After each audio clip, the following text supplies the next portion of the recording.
Ya, selamat sore semuanya. Kita akan belajar kembali di MSK modul kedua, pelajaran ke-6, mengikuti tuntunan Roh Kudus. Saudara-saudara, pengakuan iman Gereja Bethel Indonesia berkata bahwa pembenaran dan kelahiran baru terjadi karena iman di dalam darah Yesus Kristus yang dikerjakan oleh Roh Kudus. Apa itu pembenaran? Pembenaran adalah ketika seseorang percaya kepada Kristus, maka dia di hadapan Allah dibenarkan. Kita tahu bahwa Alkitab berkata semua manusia sudah berdosa, telah kehilangan kemuliaan Allah dan upah dosa ialah maut. Semua kita bersalah di hadapan Allah dan patut dihukum, mengalami kebinasaan. Tetapi karunia Allah adalah hidup kekal dalam Kristus Yesus Tuhan kita. Ia telah menyerahkan tubuhnya dan darahnya sebagai penebusan bagi dosa kita. Kalau kita beriman pada darah Yesus Kristus, maka kita dibenarkan di hadapan Allah karena iman kita di dalam darah Yesus Kristus. Itulah namanya pembenaran. Dan itu dikerjakan oleh Roh Kudus. Begitu pula dengan kelahiran baru. Tuhan Yesus berkata, tak seorang pun bisa masuk kerajaan sorga kalau tidak dilahirkan kembali. Jadi kita semua kalau mau masuk surga harus dilahirkan kembali. Kelahiran baru itu dikerjakan oleh Roh Kudus. Lanjut, dikatakan dalam pengakuan iman Gereja Bethel Indonesia, penyucian hidup adalah buah kelahiran baru karena percaya dalam darah Yesus Kristus yang dikerjakan oleh kuasa firman Allah dan Roh Kudus. Karena itu kesucian adalah asas dan prinsip hidup umat Kristen.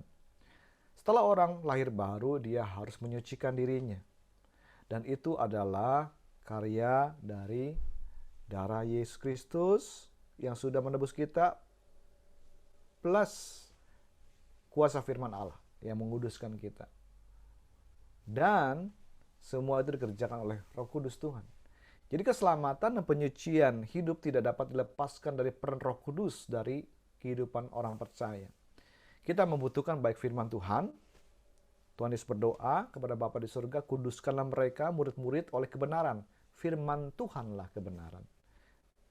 Kemudian Tuhan Yesus berkata, adalah lebih berguna kalau aku pergi kepada Bapa supaya nanti Parakletos, Roh Penolong itu kan menolong kamu, diam di dalam kamu, mengajar kamu, menuntun kamu. Jadi baik firman Tuhan maupun Roh Kudus, ini dua anugerah yang Tuhan berikan buat kita, yang akan memampukan kita menjalani kehidupan kita sebagai orang-orang yang telah ditebus oleh darah Yesus. Nah, kita akan lihat beberapa kebenaran tentang tuntunan Roh Kudus. Yang pertama, Tuhan masih berbicara pada kita melalui Roh Kudus. Ada sebagian orang Kristen yang mempercayai bahwa ketika Alkitab lengkap yang sudah diwahyukan Allah itu 66 kitab, maka Allah sudah tidak berbicara lagi kepada manusia. Itu tidak benar. Karena Roh Kudus, Roh Allah, adalah bagian yang tidak terpisahkan dari Allah Tritunggal. Nah, kalau saya bicara Allah Tritunggal, Allah itu adalah Allah yang Esa, Allah Bapa punya firman. Firman itu adalah satu-satunya anak yang tunggal. Dan Allah Bapa itu punya roh Kudus yang diberikan kepada kita. Setelah Kristus naik ke sorga, maka Roh Kudus adalah bentuk penyertaan Allah bersama umatnya. Setelah Yesus naik ke sorga, Roh Kuduslah yang menyatakan kehendak Allah Tritunggal kepada kita. Yesus berkata tentang Roh Kudus, tetapi apabila Ia, Roh Kudus datang, yaitu Roh kebenaran, Ia akan memimpin kamu ke dalam seluruh kebenaran. Jadi Roh Kudus akan membimbing kita untuk mengerti firman Tuhan. Alkitab adalah firman Allah yang diilhamkan oleh Roh Kudus. Karena itu kalau kita mau mengerti kedalaman dan keindahan firman Tuhan, kita harus mau dibimbing Roh Kudus. Jadi tiap kali kita baca Alkitab, mempelajari Alkitab, hendaklah kita berdoa, Roh Kudus tuntunlah aku. Roh Kudus menyatakan kehendak Allah Tritunggal kepada kita. Tuhan Yesus berkata, segala sesuatu yang Bapa punya adalah aku punya. Sebab itu aku berkata, Roh Kudus akan memberitakan kepadamu apa yang diterimanya daripada aku. Jadi Roh Kudus itu menyampaikan apa yang Yesus sampaikan. Jadi Yesus berbicara kepada kita melalui Roh Kudusnya. Kemudian Roh Kudus mempersiapkan kita untuk masa depan. Yesus menjelaskan bahwa salah satu peran Roh Kudus adalah mengajar dan mempersiapkan kita untuk menghadapi hari-hari di depan kita. Tuhan Yesus berkata, sebab Roh Kudus tidak akan berkata-kata dari dirinya sendiri, tetapi segala sesuatu yang didengarnya, itulah yang akan dikatakannya, dan ia akan memberitakan kepadamu hal-hal yang akan datang. Kita tidak tahu apa yang terjadi di masa depan, Allah yang tahu. Dan Allah bisa kasih tahu hari-hari di depan kita apa yang akan terjadi lewat Roh Kudusnya. Nah, kebenaran kedua, kita akan belajar mengenal dan mendengar tuntunan Roh Kudus. Mendengar suara Allah, mendengar suara Roh Kudus bukanlah hal baru. Berbagai peristiwa dalam Alkitab mencatat bagaimana umat Tuhan mendengar suara Allah dan merespon suara Allah itu. Jadi mendengar suara Tuhan itu bukanlah mengenai kemampuan kita, tapi bicara soal bagaimana kita mau mengikuti kehendak Tuhan. Semua orang bisa mendengar suara Tuhan. Bukan hanya beberapa orang saja punya kemampuan mendengar suara Tuhan. Tuhan mau kita mengerti kehendak Tuhan. Nah, dalam mendengar suara Roh Kudus, kita harus mengenali sumber suara. Suara yang kita dengar atau timbul dalam hati harus dikenali, harus kita bedakan apakah itu dari Tuhan, dari diri sendiri, atau dari suara iblis, suara setan. Suara dari diri sendiri umumnya timbul setelah proses pemikiran, perenungan, kontemplasi. Itu pun masih harus dipertimbangkan kembali. Pikiran saya ini benar apa tidak? Keputusan saya ini baik apa tidak? Pilihannya baik apa tidak? Kemudian suara dari iblis itu lebih mengarah ke hal yang negatif. Intimidasi, mendakwa kita, menteror jiwa kita, menimbulkan kita ragu-ragu, merusak jiwa kita, dan seterusnya. Nah, ada suara dari Roh Kudus. Nah, kalau suara yang berasal dari Roh Kudus itu tidak bertentangan dengan prinsip-prinsip firman Tuhan. Jadi Roh Kudus tidak akan berbicara hal-hal yang tidak sesuai dengan Alkitab yang sudah diwahyukan, 66 kitab dari kitab Kejadian sampai kitab Wahyu. Semua sesuai dengan adar tertulis. Kemudian suara dari Roh Kudus memiliki pesan khusus dan kuasa rohani di dalamnya yang berguna bagi kehidupan kita, karena Allah tidak akan berbicara tanpa tujuan. Nah, ada berbagai media bagaimana Roh Kudus memperdengarkan suaranya. Paling utama, ya, kita bisa dengar Tuhan bicara kepada kita lewat firman Tuhan. Saat kita membaca Alkitab, Tuhan bicara kepada kita. Saat kita saat teduh, saat mendengar khotbah, saat mendengar pengajaran yang benar Alkitabiah, kita dengar suara Tuhan. Segala tulisan yang diilhamkan Allah memang bermanfaat untuk mengajar, menyatakan kesalahan, memperbaiki kelakuan, mendidik kita dalam kebenaran. Kemudian Roh Kudus bisa bicara kepada kita melalui kata-kata yang disampaikan orang-orang di sekitar kita, termasuk para pemimpin rohani yang Tuhan tempatkan di atas kita. Dan Roh Kudus bisa bicara di dalam hati kita. Ada seorang nabi menyampaikan, Tuhan Yesus menjelaskan bahwa di akhir zaman Roh Kudus akan menuntun banyak anak-anaknya. Yang pertama adalah lewat kesaksian batinia. Apa itu kesaksian batinia? Roh Kudus bersaksi bersama roh kita, dengan roh kita. Apa yang ia kehendaki, apa tuntunan Tuhan. Jadi saat kita misalnya mau mengambil keputusan pilihan A, yang B, nanti Roh Kudus akan memberikan kesaksian batinia. Yang A, karena lebih sejahtera di situ. Atau yang B, nanti kesaksian batinia itu yang akan menuntun. Kemudian Roh Kudus juga bisa bicara suara hati kita. Nah, ini yang harus kita latih ya, bagaimana kita mendengar suara Roh Kudus dari hati kita. Lalu Roh Kudus juga bisa bicara lewat secara audible, secara kedengaran di kuping kita. Ya, saya pertama kali dengar suara Tuhan audible tuh ketika berumur 16 tahun. Ketika kelas 3 SMA, saya punya masalah berat. Lalu saya ambil keputusan, saya akan cari wajah Tuhan sampai Tuhan bicara sama saya. Saya harus mendengarkan Tuhan bicara sama saya. Jadi tiap weekend saya pergi ke rumah kakak saya, waktu itu rumahnya kosong. Saya praise and worship di sana, pujian penyembahan dari Sabtu sore hingga Minggu dini hari. Terus begitu. Sabtu berikutnya saya datang lagi, saya akan cari wajah Tuhan, saya menantikan Tuhan sambil mengangkat tangan, memuji menyembah Tuhan, menantikan Tuhan bicara sama saya. Saya sudah bertekad, pokoknya saya akan cari wajah Tuhan sampai Tuhan bicara sama saya. Sabtu berikutnya saya datang lagi ke sana, di rumah kosong itu saya praise and worship. Lalu pagi hari, sejelas saudara mendengar suara saya dengar suara Tuhan. Suara laki-laki berkata, Mazmur 139. Wah, saya senang sekali. Tuhan akhirnya bicara sama saya. Saya buka Alkitab, saya baca Mazmur 139, doa di hadapan Allah yang Maha Tahu.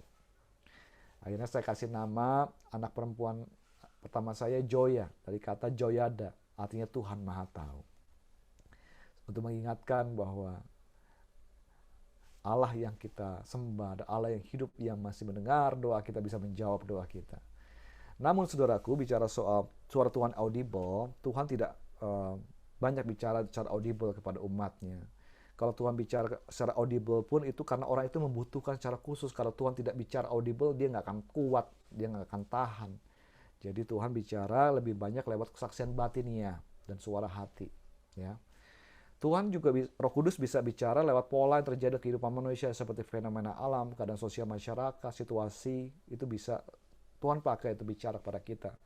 Seperti di masa pandemi ini, kita bisa mendengar Roh Kudus bicara kepada kita supaya kita belajar, tidak mengandalkan kekayaan, mengandalkan kekuatan kita, belajar mengandalkan Tuhan. Jangan khawatir, jangan takut menghadapi apapun, Tuhan menyertai kehidupan kita. Kemudian kita juga bisa mendengar Roh Kudus bicara lewat mimpi dan penglihatan. Di akhir zaman Tuhan akan memenuhi umatnya yang tua dapat mimpi dan penglihatan, yang muda mendapat nubuatan. Nah, beberapa kali Tuhan bicara sama saya lewat mimpi. Yang berkesan adalah tahun 2010.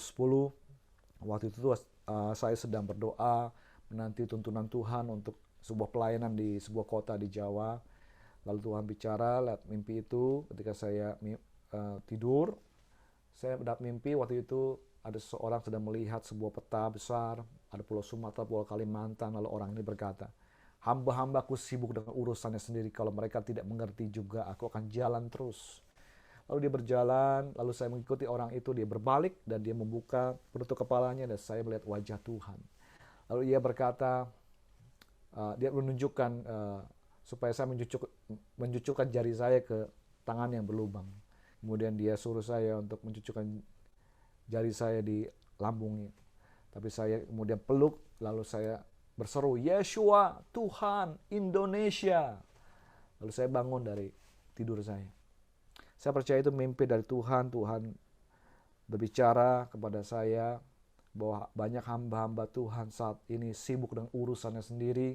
Mereka tidak mengerti rencana Tuhan. Tuhan sedang bekerja, Tuhan sedang berjalan dengan rencananya.